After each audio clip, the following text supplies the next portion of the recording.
நற்பவி divine channel நேயர்களுக்கு எனது பணிவான வணக்கங்கள். ஸ்ரீ ஸ்ரீ சந்திரசேகரேந்திர சரஸ்வதி சுவாமிகள் பெரியவா அருளாசியுடன் இந்த பராபவ வருஷத்தின் வைகாசி மாத பலன்களை சொல்ல விழைகிறேன். அன்பார்ந்த மேஷராசி நேயர்களே, இந்த வைகாசி மாதமானது உங்களுக்கு ஒரு நல்ல சிறந்த பலன்களை கொடுக்கக்கூடிய மாதமாக அமைகிறது. தற்போது உங்களுக்கு 7.5 சனி நடந்து வருகிறது என்பது உண்மைதான். இருந்தாலும் மேஷராசியில் சனி பகவானானவர் நீச்சம் பெறும் காரணத்தினால் பெரும்பாலான மேஷராசி நேயர்களுக்கு சனி பகவான் நல்லதையே தருவார், கெடுதல் எந்த விதத்திலும் செய்ய மாட்டார் என்பது உண்மை. மேஷராசி நண்பர்களுக்கு சூரியன் 2ஆம் இடத்தில் இருக்கும் காரணத்தினாலும் சந்திரன் மேஷத்திலேயே இருக்கும் காரணத்தினாலும் இம்மாத ஆரம்பத்தில் நற்பலன்கள் கிடைக்கும்.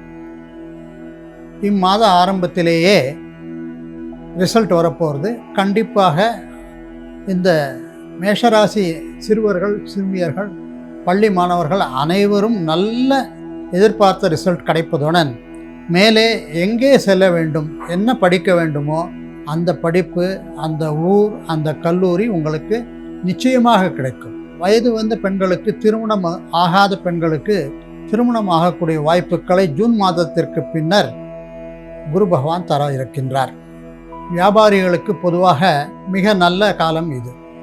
விவசாயிகளுக்கு வரப்போகிற 30 நாளும் நல்ல மழை பெய்தோ இல்லையோ கண்டிப்பாக உங்களுக்கு நீங்கள் இருக்கும் ஆரம்ப காலகட்டத்து பலன்களை நன்றாக அனுபவிப்பீர்கள். அரசாங்க உத்தியோகத்தில் இருப்பவர்களும் சரி, தனியார் தொழில் நிறுவனத்தில் இருப்பவர்களுக்கும் கண்டிப்பாக முன்னேற்றமும் மாறுதலும், நினைத்த இடத்திற்கு மாறுதலும் கிடைக்கக்கூடிய மாதமாக இருக்கின்றது.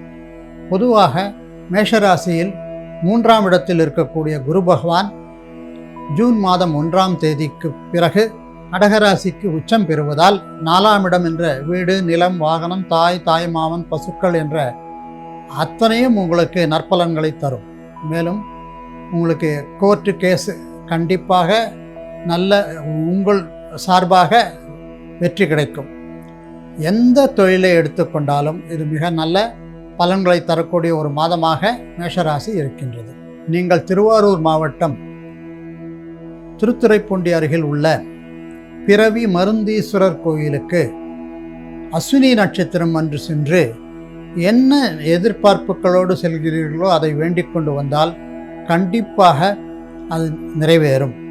மேலும் திருவலம் சுழி, கும்பகோணம் அருகில் உள்ள திருவலம் சுழி என்ற விநாயகர் கோயிலுக்கு சென்று வந்தால் அங்கு 5 நிமிடம் பிரார்த்தனை செய்து வர உங்களுக்கு எல்லாவித நன்மைகளும் கிடைக்கும். அஸ்வினி நட்சத்திரத்தில் இருப்பவர்களுக்கு கண்டிப்பாக நற்பலன்கள் அதிகமாக கிடைக்கும். பரணி நட்சத்திரக்காரர்களுக்கு நீங்கள் எண்ணியாங்கு எய்துவர் என்று திருவள்ளுவர் சொன்னது போல உங்களுக்கு படிப்பிலோ, விவசாயத்திலோ, தொழிலிலோ நீங்கள் எதில் இருந்தாலும் அதில் உங்களுக்கு வெற்றி. கிருத்திகை நட்சத்திரத்தில் இருப்பவர்களுக்கு சூரிய பகவானின் வழிபாடு மிக முக்கியமாக இருக்கும். அது உங்களுக்கு வெற்றியை தரும். நன்றி, வணக்கம்.